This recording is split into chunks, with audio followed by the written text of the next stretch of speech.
And when I look back on my own life and I look at the big setbacks that came at different points, and I look back on what the impact of those setbacks was, I cannot point to a single one that did not lead to greater growth and better outcomes in the future. So we cannot see it at the time it's happening. We also don't know how exactly this misfortune is going to turn into a good fortune. But my viewpoint now is that basically just have blind faith in it.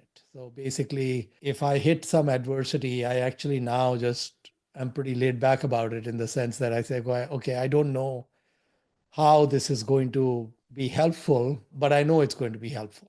And so far, there has not been a single case where that has not been the case for me. And in an investing context, this happened at least two times. There were two major incidents that took place in my investing career, which were major reverses. The first was just before I had started Pabrai funds in kind of the 1998, 1999 timeframe, where the dot-com boom was up in a big way. The bust of 2000 had not yet come, and there was just a big frenzy going on. And I got carried away in that frenzy as well. And I had invested about $4.5 million in a dot-com startup that would eventually go to zero. Out of the 4.5 million, about 2 million was my own money, and about 2.5 million was from venture capitalists and other investors and so on. And it was just terrible. I mean, to go through that, lay off everyone. And I look back, we just made so many mistakes. But what happened with that experience was that when I later was switching to starting Pabrai funds and was going to invest in the public markets. Pabrai fund started in July 99. So we were still about 9 months away from the crash. But because of my experience with the dot-com, I was maybe just about 6 to 9 months ahead of the public markets in terms of knowing that this was a bubble and it was a big bubble and it was not going to end well. And so when Pabrai Fund started in mid 99, I basically did not, I mean, my background until then was all tech. And I basically invested in almost no tech. At the same time, all these techs and dot-coms are becoming very valuable or very overpriced, basic brick and mortar stocks in the economy were becoming very cheap. So if you were willing to look in a more boring, benign part of the market, there were great opportunities there. And so that's kind of what Pabrai funds did. And my view at that time was that the major indices, the NASDAQ, the S&P and Dow, et cetera, were not going to do well for a while. And in fact, they could go down a lot. And so almost the entire portfolio was anomalies, special situations and things. And basically, I would say Pabrai funds in the first 8 years from 99 to 2007, we had no down years.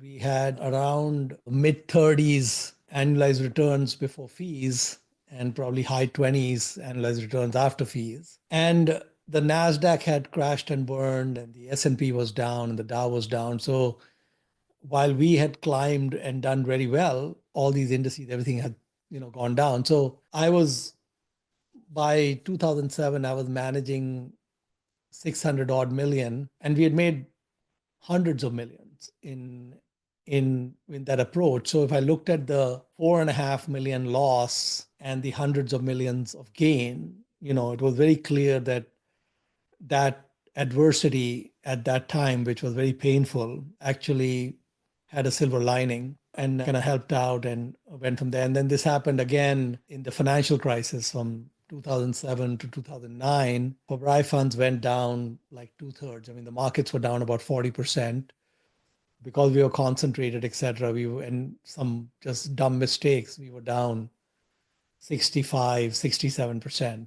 And again, basically, that adversity led to a lot of rethink and some very great investments, which I wouldn't have made if hadn't happened. And again, helped me grow as an investor. And we did very well after 2009 as well. So given the station in life and the position in life you're in right now, where you have, maybe 8 decades or something ahead of you. I think it's a very good model, basically, to just have this hack in your mind that whatever bad things show up or bad things happen are going to lead to good things. And just like what Charlie says, just soldier on, and those good outcomes will eventually reveal themselves. Of changes in like the financial landscape, and given that Dando Investor was written quite a while ago, do you have any additional insights or different opinions that on that you have written in the book if it was written today? Yes, if I were to do a second edition of the Dando Investor, there would be 2 or 3 changes I would make to it. One of the changes I would make is that true wealth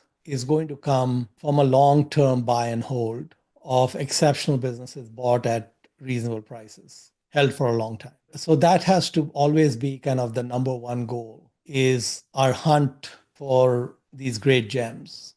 That's kind of like the anchor. The anchor of the portfolio has to be great businesses run by great people with good capital allocators and just, great economics and, hold them for a long time. So I think that's something I would emphasize a lot. You have a gifted investor in the UK who hung up his boots, but is beating everyone after hanging up his boots, which is Nick Sleep. And, when Nick shut down his fund, he basically put all his money into 3 stocks, 1/3 each, 1/3 into Amazon, 1/3 into Costco, and 1/3 into Berkshire. And I think his fund shut down in 2012 or 2014, thereabouts. And I think he's trounced the S&P and everything else since then, doing nothing. No work involved in the portfolio. At one point, he got concerned because Amazon went up so much that it became kind of 60% of the pie. And he cut the Amazon position in half and bought what I consider to be a terrible business as a 4th position. And that 4th position didn't do well. And he would have been better off just, sticking to the ones he had actually originally selected. Even with that mistake, he's still done very well. So that's what I would change the focus of the book to basically say that the real thrust of the effort needs to be to get to an ownership position of great businesses that you can hold for a long time. So we don't need to be founders of Walmart. We don't need to be founders of Amazon to do well like Mr. Bezos or Sam Walton. It was possible to ride their coattails, even having 100 shares or 1,000 shares. And so that's the beauty of the equity markets, is that you can have, in fact, the smaller investor has a big advantage because they can go anywhere and do anything, which is a huge advantage. Size becomes a big negative. And so that's what those are the changes I would make, is a big emphasis on buy and hold and couple that with a Swiss Army knife for other things that look interesting.